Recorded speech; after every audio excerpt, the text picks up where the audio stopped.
जय जगन्नाथ मेरे प्यारे किसान भाइयों, एग्रीकल्चर बाबा हेल्प डेस्क में आपका हार्दिक स्वागत है। पेस्टिसाइड का प्रयोग हमारे किसान बहुत ज़्यादा करने लगे हैं। क्या पेस्टिसाइड के प्रयोग के बिना हम हमारी फसलों में अच्छी उपज नहीं ले सकते? क्या इतना पेस्टिसाइड का प्रयोग करना जरूरी है? आज के इस वीडियो में थोड़ा सरल और सीधी बात करेंगे ताकि हमारे किसान भाई अच्छे से समझ सके। हर गांव और रकबे में कुछ किसान ऐसे होते हैं जो बहुत ही कम पेस्टिसाइड का प्रयोग करते हैं। कुछ तो ऐसे होते हैं जो ना के बराबर पेस्टिसाइड का प्रयोग करते हैं, फिर भी उनकी पैदावार बहुत ही अच्छी निकलती है। अर्थात जो बहुत ज़्यादा पेस्टिसाइड के प्रयोग करते हैं उनकी तुलना में उनकी पैदावार अच्छी निकलती है।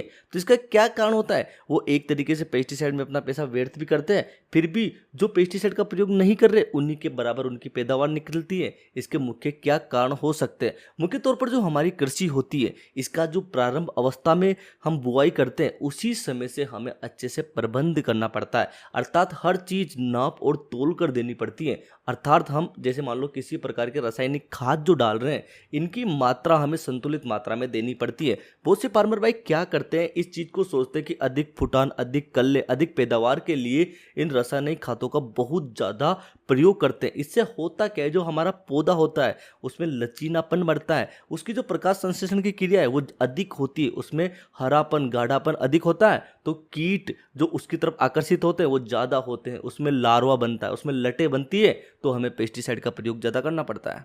कल मैंने एक 20 कल्ले का फील्ड विजिट किया जहां पर उसने सिंगल स्प्रे नहीं किया था। हालांकि नीचे उसने कुछ फंगिसाइड और इंसेक्टिसाइड डाले थे जब एक बार उसने खाद जमीन में दिया था, सोइल में दिया था उस समय। उसके बाद उसने कोई स्प्रे नहीं किया। पूरी बालियां अच्छे से बढ़ चुकी है, किसी भी प्रकार का कोई भी रोग उसके अंदर नहीं है। हालांकि मैंने जब उस फार्मर से बात की तो उन्होंने बताया कि उन्होंने नीम की खली, उसके साथ में जो हमारा गोबर होता है, जो हमारा गाय भैंस का गोबर होता है, हमारा देसी खाद, उसके साथ में उन्होंने पहले ही मिट्टी में डाल दी थी। अच्छे से खेतों की गहरी जुताई करके खेतों को अच्छे से तपाया था। उसके बाद जो उन्होंने रासायनिक खाद था, इनका प्रयोग सिर्फ इतना ही किया जितना मात्र जरूरत थी। अर्थात पौधे को बहुत अधिक पोषण नहीं दिया। प्राकृतिक खादों का उन्होंने प्रयोग किया, जो हरी खादें होती है।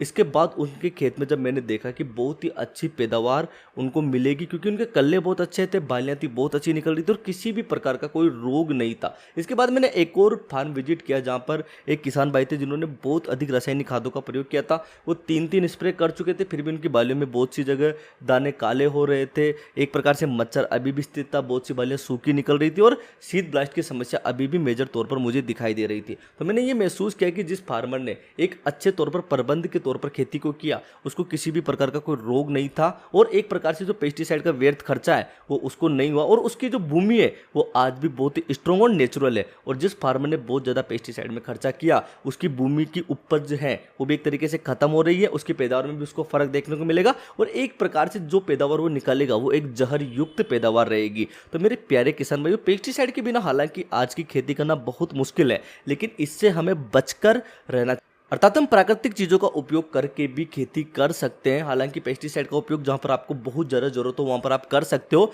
लेकिन जहां तक मेरा कहना है, आप प्राकृतिक चीज़ों की तरफ लौटिए, अपनी भूमि को सुधारिए। यही हमारी आने वाली पीढ़ी है उसका भविष्य, वरना आने वाली पीढ़ी को हम ये जहर युक्त भूमि देंगे तो इसमें पैदावार निकालना बहुत ही मुश्किल होगा। आज अलग अलग प्रकार के नए नए टेक्निकल मार्केट में आ रहे हैं। हालांकि ये बहुत ही रिसर्च से आते हैं, लेकिन इनके हमारी आने वाली पीढ़ी है उस पर किस प्रकार के प्रभाव पड़ेंगे, जो हमारे बच्चे होंगे उन पर किस प्रकार के प्रभाव पड़ेंगे, इस बारे में अभी विचार करना बहुत ही मुश्किल है। क्योंकि इनके साइड इफेक्ट है वो हमें 10-20 साल बाद भी देखने को मिल सकते हैं। बहुत सी ऐसी कंपनियां जो अनरजिस्टर्ड है और वो इस प्रकार के उत्पाद, इस प्रकार के टेक्निकल बेच रही है जो गवर्नमेंट बैन कर चुकी है, उनके बहुत ही ज़्यादा साइड इफेक्ट हम स्प्रे करते हैं उस समय भी हो सकता है, और जिस उत्पाद के ऊपर हम स्प्रे कर रहे हैं उसको खाने वाले के भी उसके बहुत ज़्यादा नुकसान उसको देखने को मिल सकते हैं। तो मेरे प्यारे किसान भाइयों, आप पैदावार निकालिए, क्योंकि पैदावार नहीं निकालेगा तो किसान किस प्रकार अपना घर चला पाएगा, अपनी जो मूल उसकी सुख सुविधा है उनको किस प्रकार पूर्ति कर पाएगा। तो मेरे प्यारे किसान भाइयों, लेकिन प्राकृतिक तौर पर भी आप धीरे धीरे प्राकृतिक खेती की तरफ भी लौटते रहिए और पेस्टिसाइड का जहां पर आपको जरूरत हो वहां पर उपयोग कीजिए। तो मेरे प्यारे किसान भाइयों, अगर आपको एग्रीकल्चर से संबंधित कोई जानकारी चाहिए तो एग्रीकल्चर बाबा को सब्सक्राइब कीजिए और सीधा हमसे बात करने के लिए हमारा इंस्टाग्राम हैंडल एग्रीकल्चर बाबा पर जाइए और मैसेज कीजिए। जय जय श्री राम।